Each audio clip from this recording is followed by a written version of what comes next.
Hello family, welcome to Stories by Tochi. We bring you interesting folk tales. Please subscribe and drop a like for us. This generosity would go a long way for us. Also share to family and friends.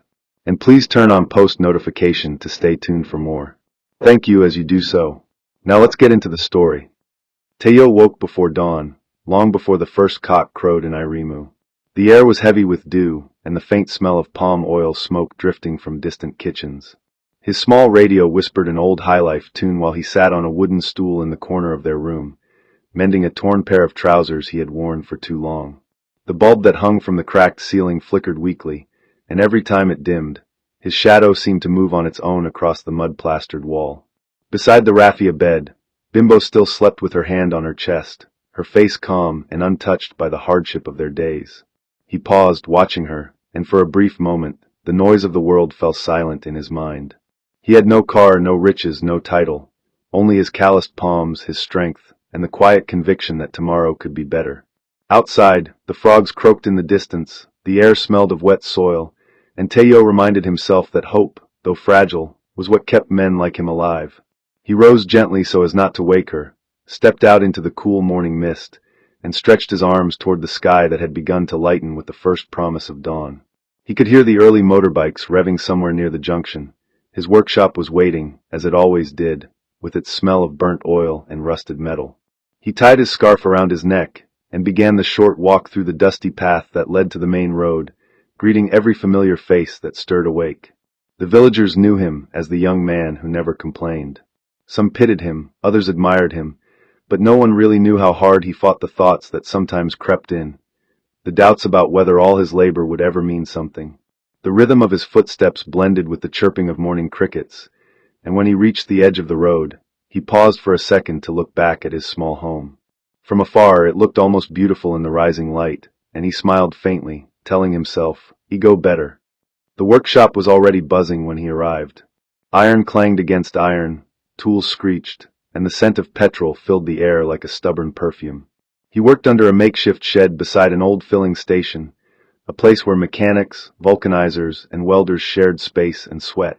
His boss, a heavy-set man everyone called Baba Wire, shouted orders while chewing on a stick of sugarcane. "Teo, that customer for yesterday don't come o. Tighten that carburetor well, before you cause walla." Teo nodded, his voice barely rising above the noise. He knew his place. Every bolt he turned carried the weight of his dreams. Sometimes, while wiping grease off his hands, he imagined himself owning a proper workshop in the city, one with painted walls, organized tools, and his name written boldly above the gate, Teo Motors. It was a foolish dream maybe, but it kept his mind alive. Around noon, the sun sat directly overhead, pouring heat like punishment. Sweat rolled down his back as he leaned over a broken motorcycle. That was when his phone, a small, battered Nokia, began to ring. He wiped his hand on a rag and answered. "Teo, my guy, how far?" The voice belonged to Kunnel, his childhood friend who had moved to Lagos years ago. Teo's heart lifted slightly. It had been a long time since he heard from him. They exchanged greetings before Kunnel's tone grew serious. "Bro, there's one government work here in Acadia. They need someone loyal and hardworking. I don't mention your name. Can you come to Lagos by next week?" The words hit Teo like thunder. Lagos? Him. He had dreamt of that city since his teenage years, the place of light, opportunity, and movement. But dreams were one thing, survival was another. "Kunnel, I no get place to stay he murmured, unsure. Kunnel laughed. "Leave that one. I go arrange something. Just bring yourself." That night, after work, he sat outside his home under the moonlight and told Bimbo everything. She listened quietly, her hands folded in her lap. "If it's God's will, go," she said softly. "Maybe this is our chance." The following days were a blur of preparations. Teo borrowed a small traveling bag from a neighbor and packed the few things he owned. 2 shirts, a pair of jeans, a set of tools, and a faded photograph of him and Bimbo taken during their wedding. She insisted on sewing a small cloth charm into his pocket, something her mother once gave her for protection. "Lagos is big," she whispered. "Don't let it swallow you." He laughed at the superstition, but held her tighter that night than he ever had before. In the morning, the village square filled with people going about their usual chores. Traders shouting over baskets of pepper, children chasing each other barefoot, and elders sitting beneath the Udala tree talking politics. Yet, For Teo, everything seemed distant, as though his body were present, but his spirit was already somewhere beyond the dusty road leading to the city. When the bus finally arrived, an old yellow vehicle belching smoke, he climbed in with trembling hands. The driver shouted destinations, Abeokuta, Shagamu Ojota, and each name rolled off his tongue like a drumbeat of destiny. Bimbo stood by the roadside waving until the bus turned the corner. Teo could still see her faintly in the rear mirror, her wrapper fluttering in the wind. He felt something twist in his chest. The journey to Lagos stretched for hours through winding roads and crowded towns. Vendors at every stop poked their heads through the windows, selling sachet water, plantain chips, roasted corn. He bought nothing, just stared out at the changing landscape, the trees thinning into concrete, the horizon filling with billboards and high-rises. When at last the bus pulled into the heart of Lagos, noise assaulted him from every side, horns blaring, voices shouting, the rush of people moving like waves. Kunal was waiting by the roadside, smiling wide. "Welcome to Lagos, my brother. Your life dawn start today." That night, Teo lay on the floor of Kunal's one-room apartment in Ojota, his body aching but his mind alive with dreams. He had never seen so many lights before. Through the window, he could see them flickering across the skyline, red, blue, gold, like stars that had descended to dance on Earth. The noise outside never stopped. Cars honked even past midnight, and somewhere in the distance, a church bell rang. He closed his eyes and thought of Bimbo, of her gentle smile and soft laughter. He could almost hear her voice saying, "Remember who you are, Teo."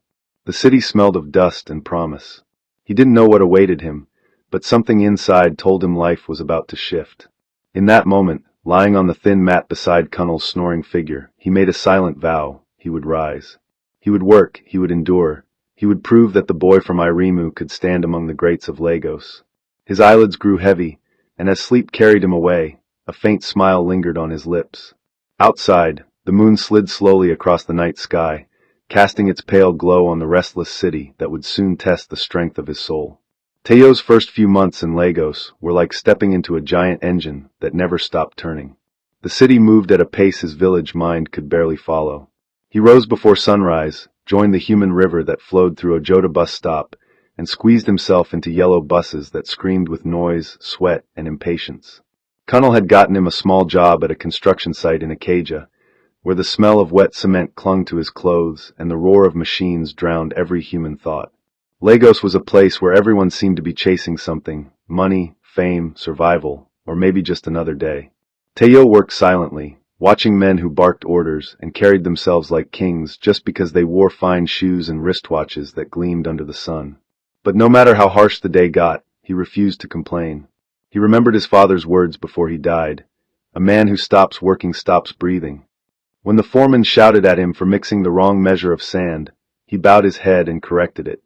When others took long breaks, he kept working. His dedication earned him attention. One afternoon, while he was stacking cement blocks, a tall man in a crisp white shirt walked up to him. "You this young man," he said, his accent sharp. "What's your name?" "Teo, sir," he replied, standing straight. The man nodded slowly. "You're fast and careful. I like that. You'll start assisting me on the next site. I menheni rush." That night, Teo told Kunal about it, and they both laughed like men who could already smell the future. "Guy, you go soon blow," Kunal teased, clinking their bottles of malt together. For the first time since he arrived in Lagos, Teo allowed himself to believe that maybe luck had finally remembered his name. Weeks rolled into months, and Teo's name began to carry small weight on the site. People noticed how he handled work with seriousness, how he spoke with respect, and how he stayed away from the endless gossip that floated around. Engineer Uche took a liking to him and started giving him extra tasks, supervising small sections, keeping track of materials, liaising with the suppliers. The first time Uche gave him a brown envelope as bonus pay, Teo stood frozen, staring at it as if it might disappear.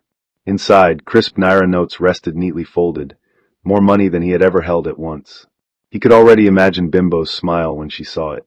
That night, he sat on Kunal's veranda, counting the money again and again under the dim streetlight, unable to sleep. The sounds of the neighborhood filled the air: hawkers calling, radios playing Fuji, distant laughter from nearby bars. Lagos had begun to take root inside him. When he finally sent part of the money home to Iremu, Bimbo's voice trembled on the phone. "Teo, you sent this much?" "It's small, my dear," he said, trying to sound casual. Things are getting better. She prayed for him, her voice tender, and the sound of her gratitude filled his chest with warmth. The following weekend, he joined engineer Uche at a dinner event in Suralire, surrounded by men and women dressed in designer clothes, laughing loudly, their perfume thick in the air. That night opened his eyes to a world he had never known existed, one where men shook hands that decided millions, and smiles were worth more than promises. He went home that night restless, his heart pounding with new hunger. He wanted more, not for pride, not yet, but because for the first time he saw what possibility looked like when it wore a fine suit. Life began to shift in quiet, but certain ways. Teo's room grew neater, his wardrobe gained a few new shirts, his shoes became shinier. He learned how to greet with confidence, how to stand tall in front of men who looked down on him before. Slowly, Lagos began to shape him. Kunal teased him sometimes, calling him city man. But Teo only smiled. The city was teaching him how to think faster, talk smarter, and move carefully. He realized that in Lagos, people respected not just hard work but presentation. Soon, engineer Uche introduced him to some of the contractors who handled government projects. They liked his humility and reliability. Within a year, Teo became a small-time contractor himself, buying materials, handling minor contracts, and taking pride in every signed receipt. He worked day and night, barely sleeping, eating more from street vendors than from home-cooked meals. He stopped writing letters to Iremu and only called Bimbo occasionally, blaming his silence on Lagos stress. But something was already changing in him, something subtle but real. The more money passed through his hands, the lighter his conscience felt. The humble young man who once bowed to everyone began to walk with his chest out, his voice deeper, his smile thinner. Kunal noticed it first. "My guy, no let Lagos change you, oh," he said one evening after work. Teo laughed it off. "Change ka? I'm still the same man." But even his laughter sounded different now, louder, heavier, as though trying to prove a point to himself. By the end of his second year in Lagos, fortune had swung its full door open. A government contract landed in his lap, a road repair project in Ajij, and he took it like a man grabbing destiny by the throat. Overnight, his income multiplied. He bought a second-hand Corolla, moved into a small apartment in Maryland, and started dressing like the men he once admired. Bimbo's voice grew distant on the phone, replaced by hurried calls and excuses. "My dear, work no grimy rest," he would say, even when he was sitting at lounges drinking with his new friends. He began to see life differently. Poverty now looked like a disease he had survived, and sometimes, in his arrogance, he forgot he was once its patient. Lagos had become his classroom and his stage. The quiet mechanic from Iremu had turned into a man of influence, or so he thought. One night, as he sat in his car parked by the lagoon front, he stared at the city lights reflecting in the water. He remembered the small room in Iremu, the sound of Bimbo humming as she cooked, the scent of firewood and soap. For a moment, something inside him softened. But just as quickly, pride tightened its grip again. He exhaled, adjusted his gold wristwatch, and said to himself, "This is life. No going back." He didn't know it yet, but the same city that raised him was already sharpening its claws. Teo's transformation began subtly, like a slow shift in the wind that no one noticed until it bent the trees. The same man who once rose before dawn to earn his daily bread now spent his mornings scrolling through his phone, replying to messages from people who had suddenly learned to call him boss. His one-room apartment in Maryland, Lagos, had turned into a shrine of modern comfort. A sleek television beamed foreign news channels. A rug from Balagan Market softened the echo of his footsteps, and the faint scent of imported cologne replaced the smell of machine oil that once clung to his skin. On a shelf by the wall, a framed picture of Bimbo smiled in silence, the glass already gathering a thin layer of dust. Sometimes, when he dressed in front of the mirror, he would catch her reflection behind him, soft, constant, accusing. But pride had already taken root in his heart, firm and quiet like a weed pretending to be a flower. Lagos had started whispering its own truths into his ear, that humility was for the poor, and success was best enjoyed loudly. His days were now marked by deals, meetings, and dinners that stretched long into the night. On weekends, he joined his new circle of friends at lounges in Victoria Island, where laughter echoed louder than conscience, and the air was thick with music, perfume, and pretense. Whenever he entered, heads turned. He had become the man he used to look up to, yet somehow, the higher he climbed, the smaller the world around him began to feel. Bimbo, meanwhile, felt the distance long before she could name it. Her nights in Iremu were filled with the hum of crickets and unanswered phone calls. She still waited for Teo's voice, even though it came less often and with less warmth. At first, she told herself it was work, that Lagos demanded more of him than love could supply. But when months passed without his visit, her heart began to falter under the weight of waiting.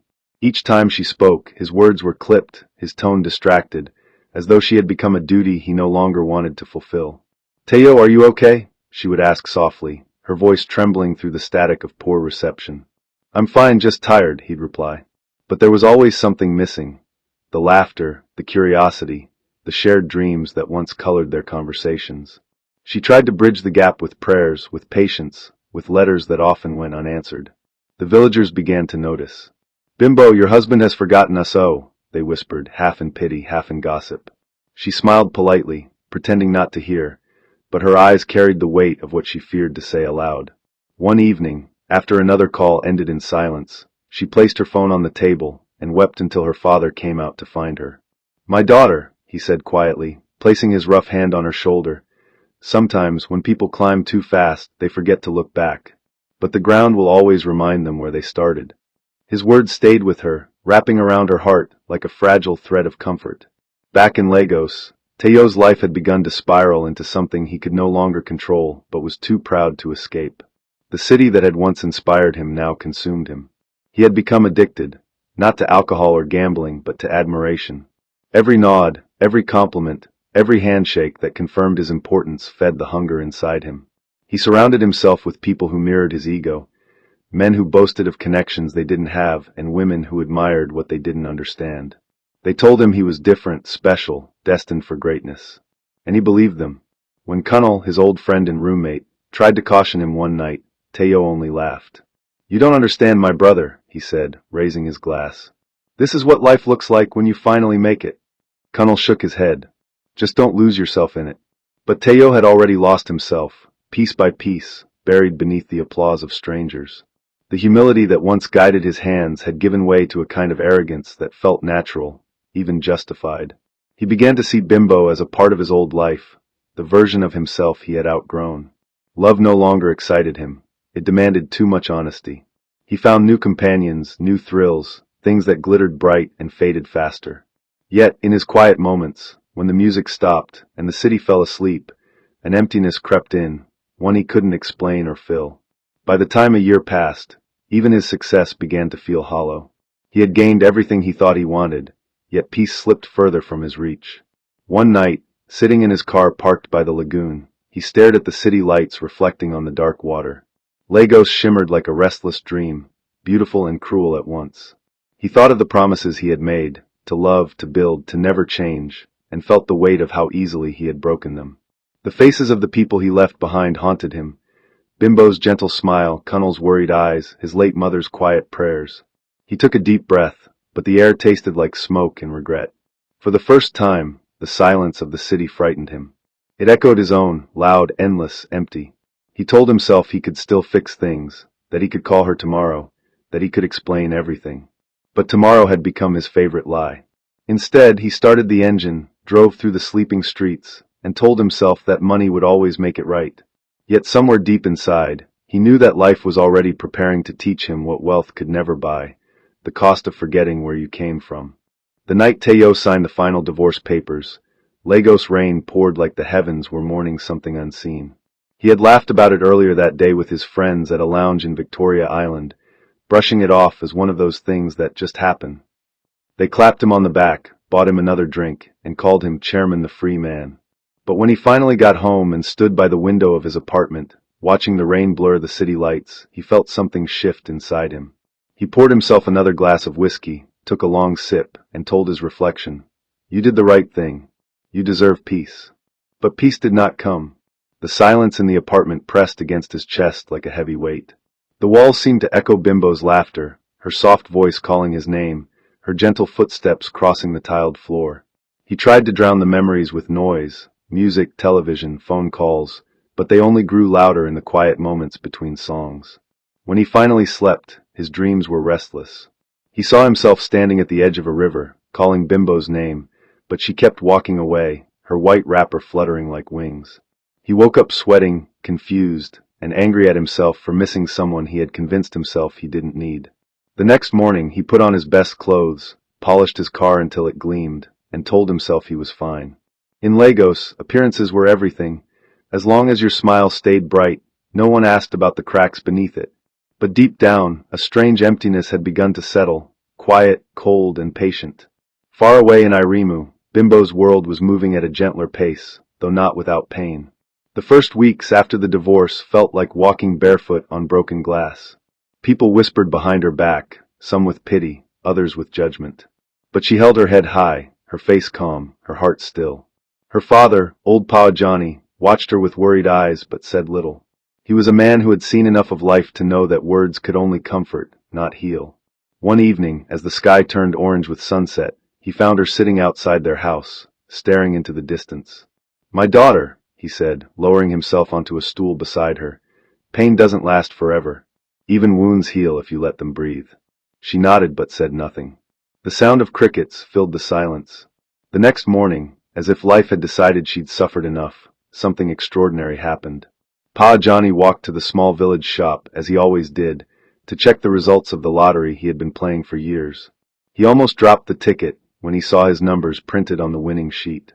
"Yezu!" he shouted, clutching his chest. The shopkeeper, confused, thought he was having a heart attack. But when the news spread that old Pa Johnny had won 250 million naira, the entire village erupted like a festival had broken loose. Drums beat, children ran, and neighbors gathered around his compound singing praises. Bimbo was stunned. Her father, the same man who could barely afford kerosene last week, was now a millionaire. She fell to her knees, tears streaming down her face, whispering, "God, you remembered us." But the miracle came with responsibility. Her father, too simple to understand banks and accounts, handed everything over to her. "You know book, Bimbo. You will handle the money. Just make sure we use it well." And so began a new chapter in her life, one that would change not only her destiny, but also rewrite the balance of fate itself. The following months unfolded like a dream wrapped in hard work. Bimbo moved cautiously, determined not to let greed or carelessness destroy what had been placed in her hands. She traveled to Lagos with a lawyer recommended by the bank, opened accounts, and began investing small portions in property and business. Her humility made her wise, her patience made her steady, and her pain became her teacher. She refused to announce her new status publicly. When people from Iremu asked questions, she only smiled and said, "God is kind." Within 6 months, the small compound where she grew up was transformed. The mud walls were replaced with marble tiles, the old zinc roof with shining aluminum, and the dusty courtyard with flowers that bloomed in soft colors. A modern duplex rose on the same soil where she once fetched water in a broken bucket. It wasn't pride that built it, it was gratitude. She wanted her father to live the rest of his days in comfort. And though she could now afford anything, she kept her life simple. She wore neat clothes but not loud ones, drove a small car instead of a convoy, and continued to cook her father's meals herself. People began calling her Madame Ajani, with a mixture of respect and admiration. Wealth had arrived, but it came wrapped in grace, not arrogance. At night, when she sat on the veranda listening to the wind, she thought of Teo. Not with bitterness, but with a deep sigh that only forgiveness can bring. Sometimes she wondered if he ever thought of her too. Then she would shake her head gently and remind herself that some seasons are meant to close completely before new flowers can bloom. 6 months after the lottery win, fate crossed its arms and smiled quietly at how tables can turn without warning. Teo's once booming business began to falter. Government payments delayed, contracts were canceled, and the same men who once toasted to his success now avoided his calls. His car broke down twice in 1 week, and he couldn't afford to fix it immediately. For the first time in years, he felt the pinch of scarcity. At first, he refused to believe it. He told himself it was just a phase, a bad month, a passing storm.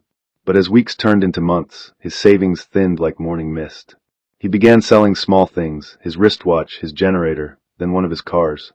The laughter that once filled his nights now sounded hollow. One evening, while sitting alone in his dim apartment, he thought of Bimbo for the first time without ego. He imagined her face, the way she used to hold his hands and tell him everything would be fine. A strange ache filled his chest. The next morning, out of shame or perhaps longing, he decided to visit Iremu. He told himself it was just to clear his mind, to see familiar faces again. But deep down, he wanted to see her, maybe even glowed a little, just to convince himself he was still better off. When he arrived, the road that once led to her father's old mud house stunned him. It was now paved, lined with streetlights, and at the end of it stood a gleaming mansion surrounded by flowers and security gates. He parked his dusty car, his mouth slightly open. "What is this?" he murmured. A small boy by the gate looked up and said, "That's Madame Bimbo Ajani's house." For a long moment, Teo stood frozen, unable to move or speak. The irony of life hit him like a heavy slap. The woman he once pitied had risen higher than he could ever imagine. The sight of the mansion kept Teo rooted to the ground longer than he realized. He stood under the scorching afternoon sun, sweat trickling down his forehead, his heart beating in uneven rhythm. The house towered above him like a monument built out of irony, its white walls gleaming so brightly that he had to squint to take it all in. The gate had golden edges, polished so clean they reflected the sunlight like mirrors. The security guard eyed him suspiciously from his post, probably wondering what a dusty man in wrinkled clothes was doing standing there for so long. Teo's throat went dry as he whispered under his breath, "This can't be Bimbo's house." He asked again, half to himself, half to the air, hoping the boy he had spoken to earlier had made a mistake. But no one corrected him. Everything about the place screamed wealth and peace, the kind that money alone couldn't buy. A gentle breeze swayed the flowers near the gate, and the scent of hibiscus floated toward him, stirring old memories of the woman who once wore the same flower in her hair when she went to the stream. He walked closer, each step heavier than the last. When he reached the gate, the guard finally stepped forward. "Yes, sir? Can I help you?" His voice carried authority and caution. Teo hesitated before replying, "I'm looking for Madame Bimbo Ajani." The guard's eyes softened slightly. "Madame is not around, sir. She's in Lagos for a business meeting." "But who should I say asked after her?" Teo paused, unsure of what to say. For the first time in years, words failed him. He simply murmured, "Tell her an old friend came." The guard nodded politely, though his expression said he didn't believe that kind of friendship could exist between a man who looked weary and a woman who owned a palace. Teo turned back to his car, and as he drove away, the image of that house burned into his mind like fire he couldn't put out. He drove aimlessly for hours, his mind trapped between disbelief and shame. The roads that once felt familiar now looked like strangers wearing old faces. Every streetlight, every billboard, every face seemed to mock him with silent laughter. He stopped by a small roadside bar near the outskirts of the village and ordered a bottle of beer he didn't even taste. His mind replayed everything. The nights he had dismissed Bimbo's calls, the cruel laughter he gave when she said she wanted a divorce, the careless words he threw at her when she tried to save their love. Now those same words echoed back, louder and heavier, crushing the walls of pride he had built around himself. He tried to convince himself that her wealth was luck, a stroke of chance that didn't really count as success. But deep down he knew better. He could see the difference in the way the guards stood at her gate, in the care given to every inch of that property. It wasn't random wealth, it was planned, grown, nurtured, just like Bimbo had always been. That realization stung worse than failure. He had chased glitter and lost gold. He thought of calling her, but shame gripped his fingers before they could dial. The sound of the rain started tapping softly on the roof of the bar, and the smell of wet dust filled the air. He remembered the early days in Lagos when they used to talk about building a future together. He remembered her laughter when he promised to buy her a sewing machine, her voice when she said, "Teo, even if you never have plenty, just don't lose yourself." The memory sliced through him like glass. He poured the remaining beer on the ground, whispering to himself, "I lost myself the day I thought money was my crown." When he returned to Lagos, his apartment felt smaller than ever. The city that once made him feel powerful now pressed down on him like an unforgiving burden. His phone barely rang, his former friends had all disappeared into new circles, and the few business partners he still knew avoided him like bad luck. The silence in his living room became unbearable. He tried to find work, called old contacts, even begged a few to give him small contracts, but every conversation ended the same way. "Ah, chairman, we go call you," followed by an empty promise that never came. One afternoon, he found himself driving past places that used to bring him joy. The lounges, the car showrooms, the tall hotels where he had once been greeted with respect. Nobody recognized him anymore. He had become invisible. Later that evening, he parked his car near the lagoon and sat quietly, watching the water shift in slow, tired waves. The reflection of the city lights shimmered across the surface, blurring like a fading dream. He closed his eyes and let the sound of the waves fill the hollow spaces inside him. "Maybe this is what I deserve," he muttered softly. The wind picked up, rustling his shirt like unseen hands. Somewhere in the distance, a church bell rang, and the faint sound of singing drifted across the air. It reminded him of home, of faith, of everything he had traded away for empty noise. He felt tears sting his eyes, but he blinked them away. Men like him didn't cry, or so he had always told himself. But that night, sitting alone by the lagoon, Teo wept quietly, his tears falling into the same city that had once made him believe he was invincible. The following weeks dragged like years. He tried once more to reach Bimbo, this time not to boast or explain, but simply to hear her voice. He dialed her number with trembling hands, half hoping she wouldn't answer, half praying she would. The line rang for a while before a soft female voice answered. "Good afternoon. This is Bimbo's assistant. Madam is in a meeting. Can I take a message?" Teo froze. The words "madam" and "assistant" struck him with strange force. He cleared his throat and said quietly, "Please tell her Teo called." The assistant paused briefly, then replied politely, "I'll deliver the message." She hung up before he could say anything else. He stared at the phone for a long time, the silence ringing louder than any sound. For days he waited, checking his phone every few minutes, hoping for a call or even a text. None came.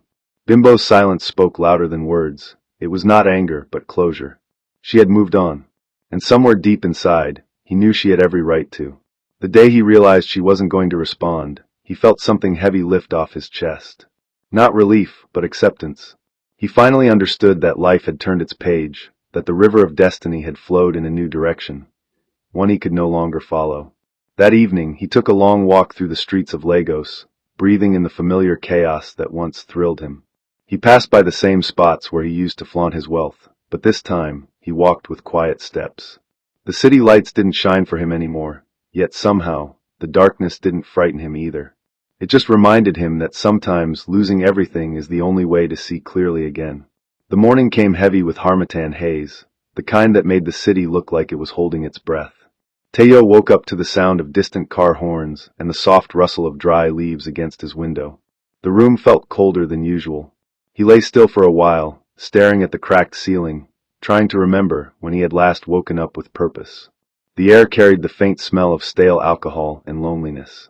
His life had become a long stretch of quiet days filled with too many thoughts and too few words.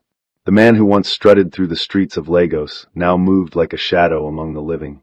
He dragged himself out of bed, walked to the window, and opened the blinds. From there, he could see the city slowly coming alive, buses honking, hawkers shouting, and people rushing to catch the day before it escaped. Once, he had been part of that noise, that endless chase for more, but now he watched it like a spectator watching a play he no longer wanted to act in. He sat down, resting his elbows on his knees, and sighed deeply. His phone lay on the table beside him, lifeless and silent. No new messages, no calls. He had lost most of his contacts. Some had drifted away quietly, others had blocked him when debts remained unpaid. He picked up the phone, scrolled through old photos, and stopped at one where he and Bimbo stood smiling under a mango tree in Iremu. The innocence in their eyes struck him like a knife. He remembered how simple life had been then, no titles, no pressure, no pride. He whispered her name softly, almost like a prayer, and for the first time in a long while, he didn't feel anger or regret. He just felt tired. The kind of tiredness that seeps into your bones when you've been running from yourself for too long. Bimbo's life, in contrast, had taken a steady rhythm of grace and meaning. After her father's passing a year after the lottery, she had devoted herself to expanding their investments with the quiet strength of someone who knew both lack and abundance. She now lived mostly in Lagos, in a waterfront home in Ikoyi where the sound of waves replaced the village crickets she grew up with. Her office overlooked the lagoon, its walls lined with books, awards, and photographs that marked her journey. Her name had become a quiet force in business circles. People spoke of her with respect and admiration. Yet despite the power, she remained grounded, often visiting Iremu to sponsor schools and health centers in memory of her father. The villagers saw her as a blessing, but she carried her success lightly. Some nights, when the city grew still and her work was done, she would stand on her balcony, watching the moon shimmer across the water, thinking of how far life had brought her. Not once did she wish Teo ill. She had long let go of the bitterness. Time had turned her pain into wisdom, and her solitude into strength. When people asked about her past, she smiled and said simply, "Life teaches everyone in its own time." It wasn't pride that made her quiet, it was peace. The kind that doesn't need to explain itself to the world. She had built a new life out of brokenness, one brick at a time, until even her scars began to look like symbols of grace. Those who came to her for advice often left amazed that someone so gentle could carry so much history without resentment. But she had learned something most people never do, that sometimes the best revenge is not success, but peace that cannot be shaken. One humid afternoon, fate decided their paths would cross again, though not by design. Bimbo had been invited as a guest speaker at a business summit in Victoria Island. The event gathered entrepreneurs, government officials, and professionals from different parts of Nigeria. Dressed in a simple white gown, she walked onto the stage with calm confidence, her presence commanding quiet admiration. Her voice carried softly through the hall as she spoke about discipline, patience, and the dangers of letting pride lead ambition. Her words flowed like water, drawing nods and thoughtful glances from the audience. Teo sat among the crowd, his invitation a favor from an old colleague who had pitied his current situation. He hadn't expected to see her. When she walked onto that stage, his breath caught in his throat. For a moment, the world blurred around him. She looked radiant, not because of her wealth, but because of a calmness that made her seem untouchable.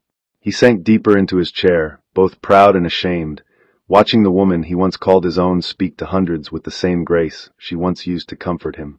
When the session ended, people rushed to greet her. He remained seated, debating whether to go to her or slip away unnoticed. In the end, he stood, his legs trembling slightly, and walked toward her. Their eyes met briefly across the crowd, a fleeting glance that carried years of unspoken words. She offered a polite smile, not cold, not warm, just peaceful. Before he could speak, someone called her name, and she turned away. He stood there, frozen, surrounded by applause that wasn't for him. The distance between them now wasn't measured in miles, but in choices. That evening, Teo returned home and sat by his window again, the city lights shimmering like stars that refused to rest. He didn't cry or curse fate. He simply sat there, letting the silence fill every corner of the room. He had finally seen the truth, not just about wealth or loss, but about himself. All his life, he had chased after noise, mistaking it for fulfillment, while the real treasures, humility, love, contentment, slipped quietly through his fingers. Somewhere deep within him, a small flame of peace flickered. It wasn't happiness exactly, but it was enough to let him breathe without bitterness. He realized that life doesn't punish, it teaches. Sometimes it takes everything away just to show you what truly matters. He leaned back, watching the night stretch wide across the sky, and whispered softly, "She found her light, and I found my lesson." The city moved on outside his window, cars honking, people laughing, dreams being born and broken again. Teo smiled faintly, the kind of smile that comes when a man finally accepts his story. The wind from the lagoon drifted through the open window, carrying the faint scent of salt and freedom. For the first time in years, he felt lighter, like someone who had finally laid down a burden too heavy to name. Somewhere across town, under the same night sky, Bimbo stood by her balcony, looking out over the water. Neither of them knew the other was awake, but in that shared silence, their stories met again, not in love, not in regret, but in peace. My dear listeners, life is like a river. It flows gently for some, rushes fiercely for others, but it always finds its path. Never let pride drown you when the water of success begins to rise. Wealth without humility is like smoke. It looks full, but it fades with the wind. No matter how small your beginning is, guard your heart with gratitude, and never forget those who stood beside you when you had nothing. For it is better to sleep peacefully in a humble room than to lose your soul in a mansion of noise. Heavenly Father, the giver of life and the lifter of men, we thank you for the gift of wisdom in every story. Teach us never to forget our roots, no matter how far you raise us. May pride never blind our eyes, and may greed never rule our hearts. Bless the work of our hands, Lord, and crown our efforts with peace that money cannot buy. Where there is bitterness, bring healing. Where there is loss, bring restoration. Where there is confusion, let your light shine the path forward. Let our stories end in laughter, not regret, in strength, not shame. We speak favor into every listener's life.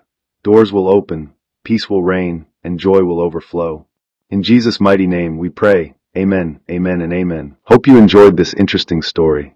Please don't forget to like, share, and subscribe to our YouTube channel.